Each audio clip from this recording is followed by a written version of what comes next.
তো ফ্রেন্ডস, আজকে আমরা শুরু করছি আমাদের তাপ সঞ্চালন অধ্যায়ের প্রবলেম সেট 1। এটা আমাদের পার্ট 1 এর ভিডিও। তো আমরা এক দাগ থেকে অঙ্কগুলো নিয়ে আলোচনা করব। তো প্রথম অঙ্কটিতে কি বলা হয়েছে দেখো। প্রথম অঙ্কটিতে বলা হয়েছে তামার সিজিএস পদ্ধতিতে তাপ পরিবাহিতাঙ্কের মান 0.92 হলে এসআইতে এর মান নির্ণয় করো। তো অর্থাৎ আমাদের সিজিএস পদ্ধতিতে তাপ পরিবাহিতাঙ্কের মান দেওয়া হয়েছে এবং আমাদের এসআই পদ্ধতিতে এই মানটা চাওয়া হয়েছে। তো আমরা দেখব, খুব সহজ একটি অঙ্ক এটি। তো বন্ধুরা, আমাদের এই প্রশ্নটিতে সিজিএস পদ্ধতিতে তামার তাপ পরিবাহিতাঙ্ক দেওয়া হয়েছে। তামার তাপ পরিবাহিতাঙ্কটা দেওয়া হয়েছে আমাদের। কত দেওয়া হয়েছে? দেওয়া হয়েছে 0.92। আচ্ছা, 0.92 শুধু দেওয়া হয়েছে। এর সঙ্গে কি সিজিএস ইউনিটটা কি? তাপ পরিবাহিতাঙ্কের ক্যালোরি 7⁻⁻1 ডিগ্রি C⁻⁻1 সেকেন্ড⁻⁻1। এখন আমাদের কাছ থেকে কি চাইছে? এসআই পদ্ধতিতে এর মান। তো তোমরা তাপ পরিবাহিতাঙ্কের সিজিএস পদ্ধতিতে যেটা হয় এবং এসআই পদ্ধতির মধ্যে সম্পর্ক কি জানো? 1 ক্যালোরি 7⁻⁻1 সেকেন্ড⁻⁻1 ডিগ্রি সেলসিয়াস ⁻⁻1 সমান কত? এসআই পদ্ধতিতে 420 জুল সেকেন্ড⁻⁻1 মিটার⁻⁻1 K⁻⁻1। এই সম্পর্কটা তোমরা সকলেই জানো আশা করি। ঠিক তো, এখন এই সম্পর্কের সাহায্যে আমরা এসআই পদ্ধতিতে তামার তাপ পরিবাহিতাঙ্কের মানটা বের করব। অতএব এসআই পদ্ধতিতে তামার তাপ পরিবাহিতাঙ্ক তামার তাপ পরিবাহিতাঙ্কটা কি হয়ে যাবে? 420 দিয়ে গুণ হয়ে যাবে। 420 ইন্টু 0.92 কত? জুল সেকেন্ড⁻⁻1 মিটার⁻⁻1 কেলভিন⁻⁻1। ক্যালকুলেটর সাহায্যে এটা গুণ করো। গুণ করলে পেয়ে যাবে 386.4 জুল সেকেন্ড⁻⁻1 মিটার⁻⁻1 কেলভিন⁻⁻1। এই ছিল তোমাদের এক দাগের ছোট্ট একটি সহজ একটি অঙ্কটি। তো আমরা দ্বিতীয় অঙ্কটি দেখব। তো বন্ধুরা, আমাদের দ্বিতীয় অঙ্কটিতে কি বলা হয়েছে দেখো। একটি হ্রদের জলের ওপর 10 সেমি পুরো বরফ রয়েছে। বরফের ওপর বায়ুর তাপমাত্রা -15 ডিগ্রি সেলসিয়াস কি হারে প্রতি বর্গ সেন্টিমিটার ক্ষেত্রফলের ভিতর দিয়ে বরফ তাপ পরিবাহিত করবে? বরফের তাপ পরিবাহিতাঙ্ক K = 5 × 10⁻³ সিজিএস ইউনিট। তো বন্ধুরা, আমাদের এক্ষেত্রে বরফের যেটা তাপ পরিবাহিতাঙ্ক দেওয়া আছে সেটা K = কত দেওয়া আছে? 5 × 10⁻³ সিজিএস ইউনিট। সিজিএস ইউনিটটা কত সেটা আমরা লিখে দিই। Calorie 7⁻⁻1 degree C⁻⁻1 সেকেন্ড⁻⁻1। আচ্ছা, আর কি বলা হয়েছে? বরফ স্তরটার বেদ অর্থাৎ D = আমাদের বলে দিয়েছে 10 সেমি বেদ। D = আমাদের বলে দিল 10 সেমি। আর কি বলা আছে? বরফের ওপর বায়ু সংলগ্ন তাপমাত্রা। কি বলা হয়েছে?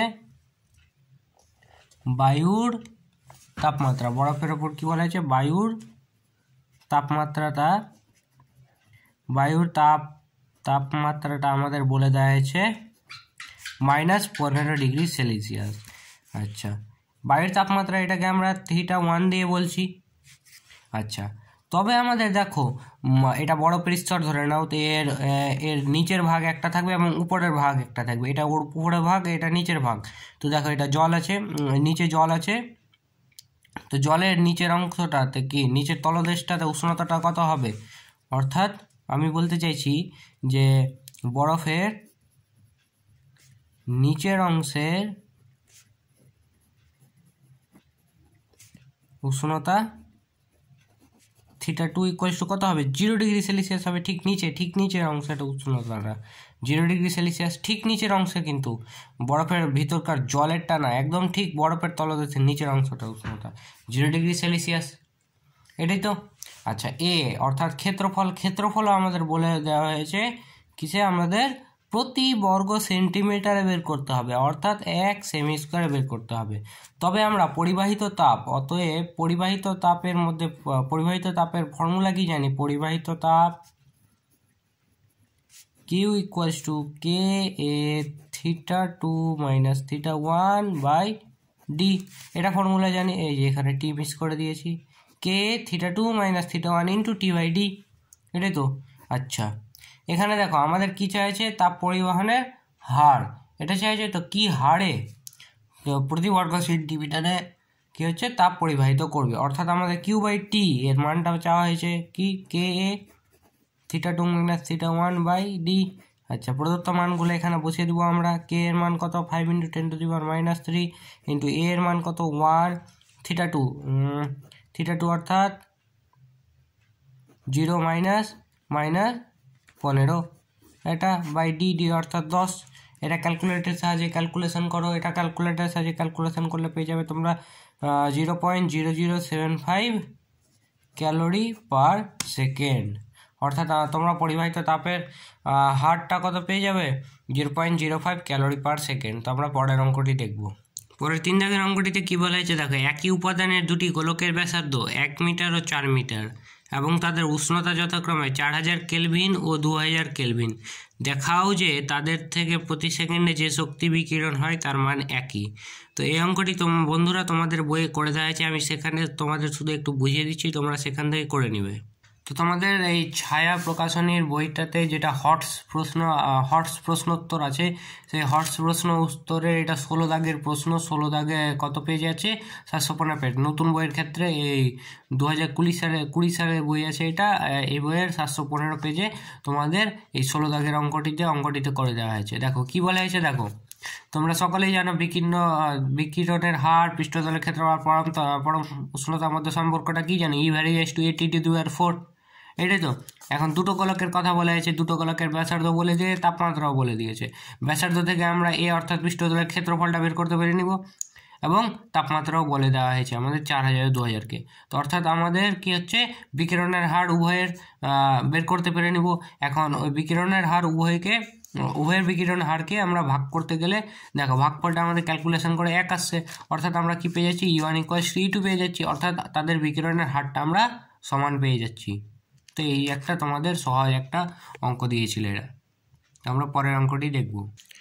তো পরের 4 দাগের অঙ্কটিতে কি বলা হয়েছে, একটি ঘরের কাচের জানলার ক্ষেত্রফল 2 মিটার স্কোয়ার। ঘরটির ভিতরে ও বাইরের উষ্ণতা যথাক্রমে 20 ডিগ্রি সেলসিয়াস ও 5 ডিগ্রি সেলসিয়াস এবং জানলার কাচ 3 মিলিমিটার পুরু হলে প্রতি সেকেন্ডে বন্ধ জানলা দিয়ে কত তাপ বাইরে যাবে।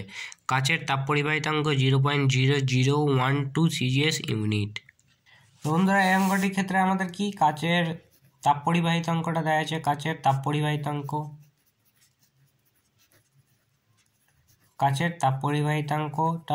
দেওয়া হয়েছে, সেটাকে আমরা কে দিয়ে বলছি, কে = কত দেওয়া আছে, 0.0012 সিজিএস ইউনিট। সিজিএস ইউনিট অর্থাৎ আমাদের ক্যালোরি, সেমি⁻⁻1 ডিগ্রি C⁻⁻1 সেকেন্ড⁻⁻1।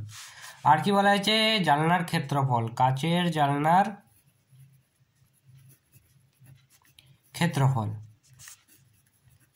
জানলার ক্ষেত্রফল এ দিয়ে বলি আমরা এটাকে, কত দেওয়া আছে, 1 মিটার স্কোয়ার। আচ্ছা দেখো, এটা সিজিএস ইউনিট আছে না, তো আমরা এটাকে এই মিটার স্কোয়ারটাকেও সিজিএস ইউনিটে নিয়ে চলে যাই। তো কত হবে, 10⁴ সেমি স্কোয়ার। এটা মিটার স্কোয়ারকে সেমি স্কোয়ারে নিয়ে এসেছি আমরা, ঠিক আছে, বুঝতে পারলে তো। আচ্ছা, এবার ঘরের ভিতরে এবং বাইরের উষ্ণতাটা দেওয়া হয়েছে, ভিতরে এবং বাইরের উষ্ণতাটা আমাদের দেওয়া হয়েছে। ভিতরের উষ্ণতাটা আমাদের কত দেওয়া হয়েছে, θ1 বলছি, এটা θ2 দিয়ে বলি, θ2 = 20 ডিগ্রি সেলসিয়াস। বাইরের উষ্ণতাটা কত দেওয়া হয়েছে, বাইরের উষ্ণতা θ1 = 5 ডিগ্রি সেলসিয়াস দেওয়া হয়েছে। আর ডি অর্থাৎ বেধ, কি জানলার বেধটা কত দেওয়া আছে, 3 মিলিমিটার। এখন দেখো সবগুলো সেমিতে আছে, তো আমরা এটাকে সেমিতে নিয়ে চলে যাই, অর্থাৎ এটা হবে 0.3 সেমি। অর্থাৎ আমাদের কি বলা হয়েছে, কত তাপ বাইরে যাবে এই সময়টাতে, কত তাপ বাইরে যাবে প্রতি সেকেন্ডে। অর্থাৎ ঠিক এর আগের অঙ্কটির মতো আমাদের হার বের করতে হবে, অর্থাৎ কিউ/টি। এখন আমরা কি জানি, পরিবাহিত তাপের ফর্মুলা, পরিবাহিত তাপ Q equals to K A theta 2 minus theta 1 into T by D, বা আমাদের কিউ বাই টি লাগবে, অর্থাৎ প্রতি সেকেন্ডে কত পরিমাণ তাপ চলে যাচ্ছে, K A theta 2 minus theta 1 by D. আচ্ছা, এবার প্রদত্ত মানগুলো বসিয়ে দিই শুধু। এখানে প্রদত্ত মানগুলো বসাতে গেলে কে এর মান কত আমাদের 0.0012, পয়েন্টটা মিস হয়ে গেছে, হ্যাঁ, ইন্টু এ এর মান কত 10⁴, থিটা 2 মাইনাস থিটা 1 অর্থাৎ থিটা 2 এর মান 20, থিটা 1 এর মান 5 বাই ডি, ডি অর্থাৎ 0.3। ক্যালকুলেটার বের করো, ক্যালকুলেশন করো, ক্যালকুলেটার বের করো, ক্যালকুলেশন করো, কত হবে তোমাদের? এটা আমার ক্যালকুলেটার দেখাচ্ছে 1200 calorie per second, 1200 calorie per second, অর্থাৎ আমাদের অঙ্কটি অ্যান্সারটা কত হলো 1200 ক্যালোরি পার সেকেন্ড, অর্থাৎ প্রতি সেকেন্ডে কত তাপ পরিবাহিত হচ্ছে 1200 ক্যালোরি। তো আমরা নেক্সট অঙ্কটি দেখব। তো আমাদের পরের 5 দাগের অঙ্কটিতে কী বলা হয়েছে দেখো, একটি তামার পাত 1 মিটার লম্বা, 1 মিটার চৌড়া এবং 1 সেন্টিমিটার পুরু, এর বিপরীত তল দুটির মধ্যে উষ্ণতার পার্থক্য 10 ডিগ্রি সেলসিয়াস হলে প্রতি মিনিটে কত তাপ পরিবাহিত হবে? তামার তাপ পরিবাহিতাঙ্ক 0.96 সিজিএস ইউনিট। তো আমাদের 5 দাগের অঙ্কটির ক্ষেত্রে তামার তাপ পরিবাহিতাঙ্ক দেওয়া হয়েছে, তামার তাপ পরিবাহিতাঙ্ক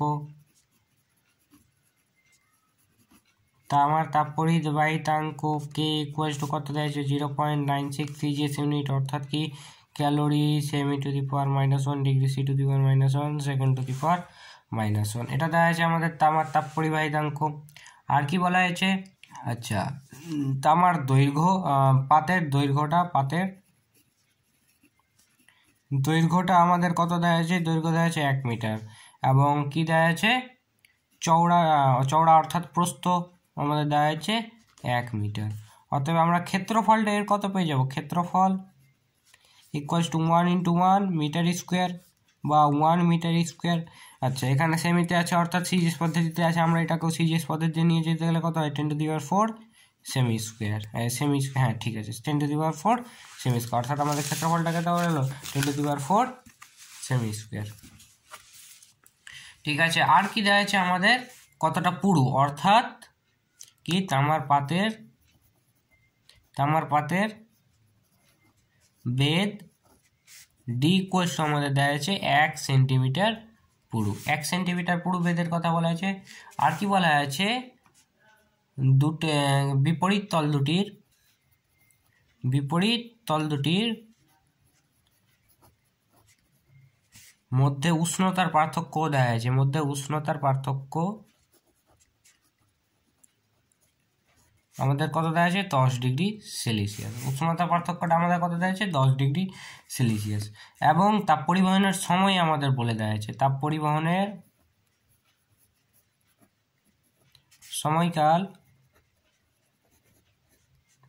ইকুয়ালস টু কত বলে দেওয়া আছে, টি ইকুয়ালস টু আমাদের বলে দেওয়া আছে 1 মিনিট, অর্থাৎ 60 সেকেন্ড। তবে অতএব পরিবাহিত তাপ কিউ এর পরিমাণটা আমাদের কি হয়ে যাবে, K A theta 2 minus theta 1 into T by D, এটাই তো। এবার শুধু প্রদত্ত মানগুলো বসানোর দেরি। প্রদত্ত মানগুলো কে এর মান 0.96 ইন্টু এ এর মান 10⁴ ইন্টু থিটা 2 মাইনাস থিটা 1, অর্থাৎ উষ্ণতার পার্থক্য কত দেওয়া আছে আমাদের 10 ডিগ্রি সেলসিয়াস, 10 ইন্টু টি এর মান 60 বাই ডি, ডি অর্থাৎ 1। এবার ক্যালকুলেটার বের করে ক্যালকুলেশন করা হবে 576 ইন্টু 10⁴ ক্যালোরি, 576 ইন্টু 10⁴ ক্যালোরি, অর্থাৎ আমাদের কতটা তাপ পরিবাহিত হচ্ছে 576 ইন্টু 10⁴ ক্যালোরি। তো আমরা নেক্সট অঙ্কটি দেখব।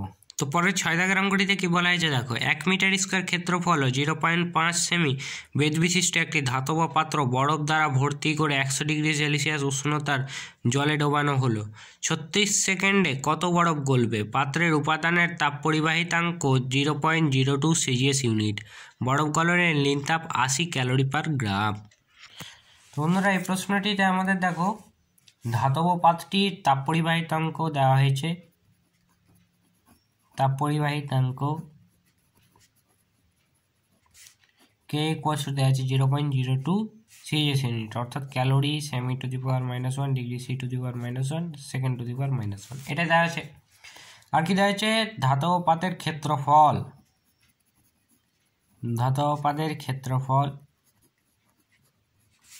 এ ইকুয়ালস টু আমাদের দেওয়া হয়েছে কত 1 মিটার স্কোয়ার, অর্থাৎ সিজিএসে আছে, আমরা এটাকেও সিজিএসে নিয়ে চলে যাই 10⁴ সেমি স্কোয়ার। আর কি দেওয়া হয়েছে ধাতব পাতের বেদ, ধাতব পাতের বেদ ডি ইকুয়ালস টু কত দেওয়া হয়েছে 0.5 সেমি, ডি ইকুয়ালস টু কত দেওয়া হয়েছে 0.5 সেমি। এখন বরফ থেকে জলে নিয়ে যাচ্ছি, অর্থাৎ আমরা উষ্ণতার পার্থক্যটা কত হয়ে যাচ্ছে, অতএব থাকে এটা বড় বলছি। আচ্ছা, আর আমাদের কি বলা হয়েছে তাপ পরিবহনের সময়কালটা কত দেওয়া হয়েছে, তাপ পরিবহনের সময়কাল টি ইকুয়ালস টু দেওয়া হয়েছে 36 সেকেন্ড, টি ইকুয়ালস টু কত দেওয়া হয়েছে 36 সেকেন্ড। আচ্ছা, তবে আমাদের এই সময়টুকুতে, এই 36 সময়টুকুতে কত তাপ পরিবাহিত হচ্ছে, অতএব পরিবাহিত তাপ কিউ ইকুয়ালস টু কতটা তাপ পরিবাহিত হচ্ছে K A θ2 minus θ1 into T by D, এটাই তো। আচ্ছা, এখানে কে এর মান কত 0.02 ইন্টু θ2। আচ্ছা দেখো, আমাদের কি হচ্ছে বরফ থেকে জলে যাচ্ছে, অর্থাৎ আমরা 0 ডিগ্রি সেলসিয়াস থেকে 100 ডিগ্রি সেলসিয়াসে যাচ্ছি, অর্থাৎ আমাদের কি হচ্ছে 100 মাইনাস 0 ইন্টু টি, টি কত 36 সেকেন্ড বাই ডি, ডি কত 0.5। এবার আমাদের এটা ক্যালকুলেশন করতে হবে, ক্যালকুলেশন করলে আমার ক্যালকুলেটর দেখাচ্ছে 144 ইন্টু 10⁴ ক্যালোরি, এতটা তাপ আমাদের এই সময়টুকুতে পরিবাহিত হবে। এখন তোমরা দেখতে পাচ্ছ যেহেতু বরফ গলে জলে পরিণত হচ্ছে, যেহেতু বরফ গলে জলে পরিণত হচ্ছে, তবে কি হবে এক্ষেত্রে, কি হবে বরফ গলনের ফলে কি লিনতাপের ব্যাপার আসবে এখানে। আচ্ছা, তো আমরা ধরি m গ্রাম বরফ গলবে, ওই 36 সেকেন্ড সময়ে m গ্রাম বরফটা গলে যাবে। বরফ গলতে কত তাপ লাগছে সেটা তো আমরা হিসাব করলাম, ওটার সঙ্গে আমরা এই তাপটা করব, অর্থাৎ অতএব m গ্রাম বরফ গলতে প্রয়োজনীয় তাপটা কত হবে, প্রয়োজনীয় তাপটা কত হবে লিন তাপের হিসাব যদি করি m ইন্টু লিন তাপ L। আচ্ছা, m ইন্টু L অর্থাৎ বরফ গলনের লিন তাপ আমাদের কত দেওয়া আছে 80 ক্যালোরি পার গ্রাম, 80। এই তাপটা, এটা হচ্ছে তাপ, এই তাপটা কার সঙ্গে সমান, এই যে এখানে 144 ইন্টু 10⁴ ক্যালোরি এর সঙ্গে সমান, ঠিক তো। অতএব m into 80 equals to 144 into 10⁴ calorie, বা এখান থেকে আমরা m অর্থাৎ আমাদের কতটা বরফ গলেছে সেটা বের করতে হবে। তো m কত পেয়ে যাবে 18 ইন্টু 10⁵ গ্রাম, বা এটা কত হয়ে যাবে 18 কেজি। অতএব 18 কেজি বরফ গলেছে, ঠিক তো। তো এই ছিল তোমাদের অঙ্কটি। তো দেখা হবে বন্ধুরা পরের ভিডিওতে, আজকের ভিডিওতে এই পর্যন্তই থাক। Thanks for watching.